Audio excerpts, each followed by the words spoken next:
everybody. We are glad you could be with us. It's a wild Monday after a wild card weekend. I'm Wendi Nix, Adam Schefter, Ryan Clark, Tim Hasselbeck, and Louis Riddick checking in for the next 90 minutes or so of NFL Live, and there's plenty to get to. It is Monday, Louis. You remember what that is? Overreaction Monday. Sure do. Let's overreact, shall we? Carson Wentz is going to be this team's quarterback going forward. The thing is, you have to get rid of Nick Foles. You need Nick Foles out of the building. Because as long as Nick Foles is in the building, you're going to have these questions. A quarterback you want to build your franchise around, and you don't want to get rid of him, and you want to hold on to him. Blown out. Again, it's not how it works. I'm not blaming it all. This was perfect. I'll say this, we make fun of Nick Foles because an excited Nick Foles and an upset Nick Foles, all the the same margin guy. of difference is very minimal, but you know what? That has served him well, and we have seen him respond in these big situations. Look, that's why he's there. That's why they kept him in the first place. We move on to the Bears. Wasn't communicating. They weren't matching patterns very quickly. Sherrick McManus started getting victimized. And then down there on the goal line, a couple big plays, the safeties weren't matching real quick. Sherrick. In a game where, Mitchell Trubisky in his first playoff game throws for over 300 yards. Texans. And the ineptitude of the offenses is what disappoints me. That's why it's the biggest disappointment to me. You had the Baltimore Ravens.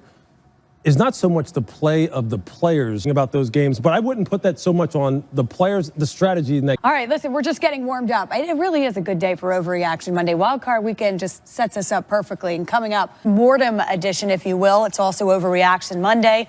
We talked about Lamar Jackson for just a minute earlier. Obviously, there were some struggles, and there was a little bit of a decision to make in that second half. So this is what I'll say on Overreaction Monday.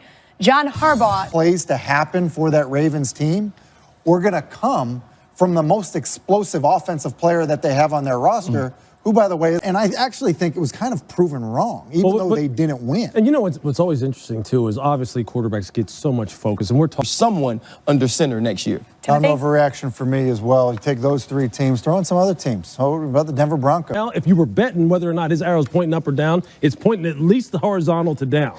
So, but as well, and it's hard to say that after watching the Chargers play yesterday. Right, watching what they were able to do, making some of the adjustments. Approach. It's just that in game, you have to have the ability to make some adjustments here and understand when you're getting stoned at the point of attack and you're rushing the ball for less than 2 yards of carry, less than 3 yards ball, because he was effective when he had those chances.